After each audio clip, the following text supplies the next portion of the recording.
Wait a second. You lied earlier, didn't you? Lied? I'm afraid I don't know what you mean. A liar always has a tell. The look in their eyes, their breathing pattern, the way they hold themselves. The things that can give you away are often more numerous than you would think. What are you talking about? The way I see it, you're conflating baseless conjecture with fact. Normally, when someone is called out, their breathing speeds up as they begin to panic. But your breathing pattern hasn't changed one bit.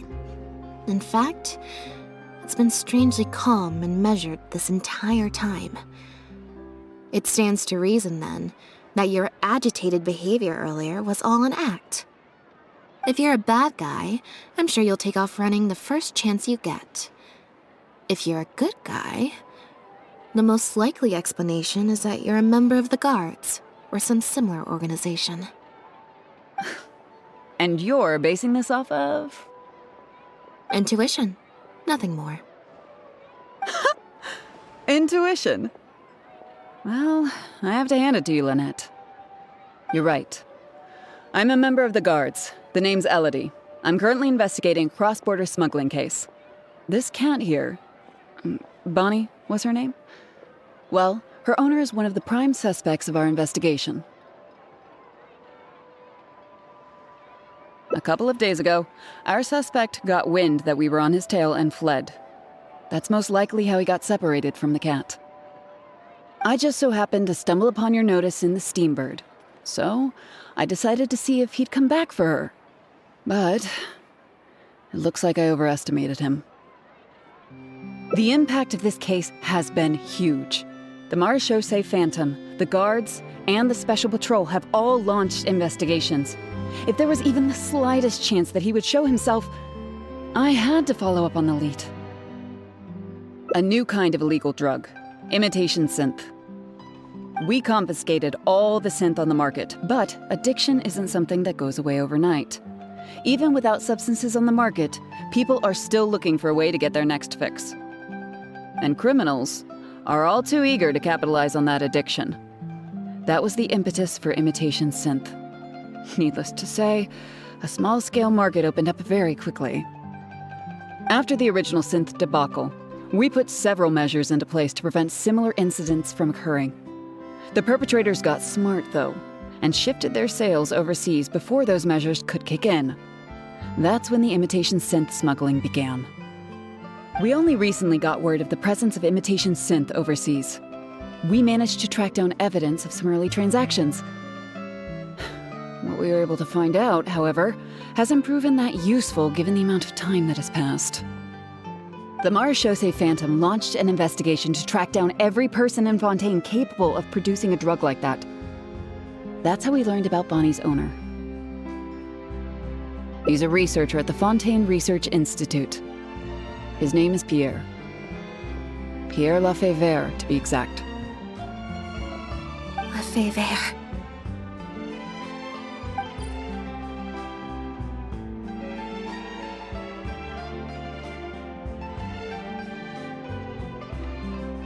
The Marechaussee Phantom found him in Poisson. In addition to the cat, he also had a pendant with him.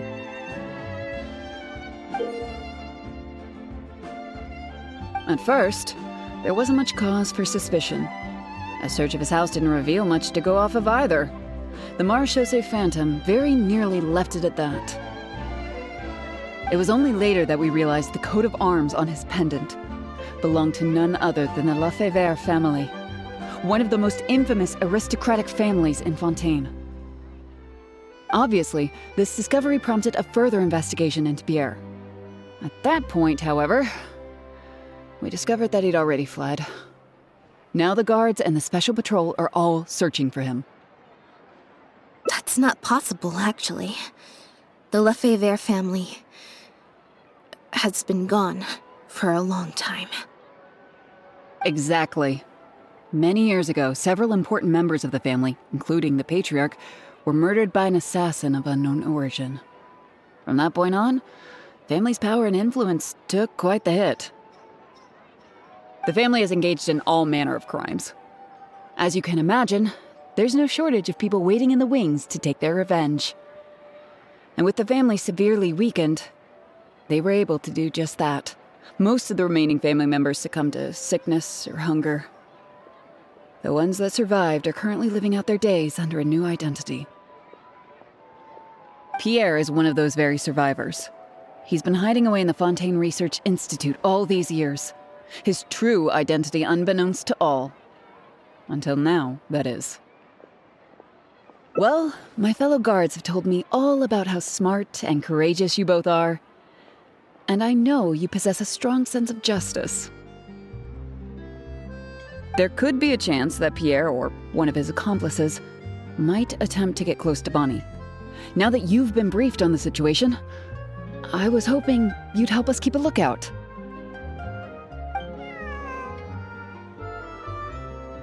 If I take Bonnie back to the guards with me, there's no way Pierre will try and come for her. Not even the most daring of criminals would attempt something like that.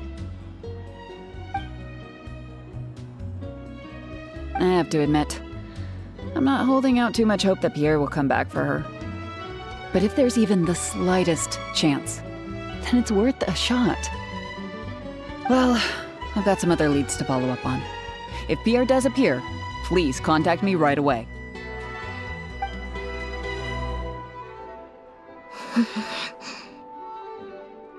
It's nothing. I'm fine. It's just the head of the Lefebvre family.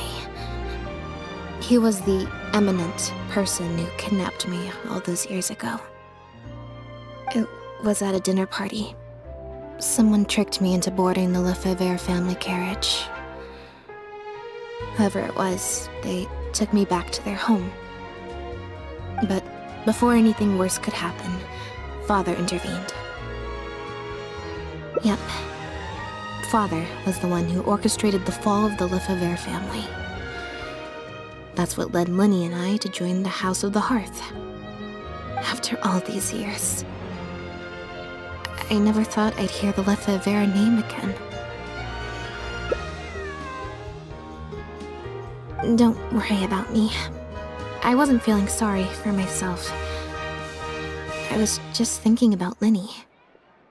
He's been acting strange recently. He avoids me for days on end, consumes himself with some secret investigation, and then out of the blue pushes me to do that acting job. Thinking about it now, it's almost like the one I drew from that deck of cards was part of his plan all along. He must have asked Fremine to help him out. In any case, I know he's hiding something from me. He's really pulled out all the stops this time. It's very possible. I'm sure he tried to send me away because he was afraid it would bring up some painful memories for me. It wasn't necessary, though. Even after all these years, he's still as overprotective as ever. You'll have to help me teach him a lesson if we run into him along the way. Yep. I want to head to the Fontaine Research Institute to learn more information about Pierre. Just let me activate search mode and then we'll head out. Who knows? Maybe we'll run into Lenny along the way. A little bit of both, perhaps. For the most part, though, I just have the sense that something's not right. Something isn't adding up about Pierre's story. I'm just not sure what. Okay, I'll write a letter explaining everything to the crew. Once that's done, we can head out.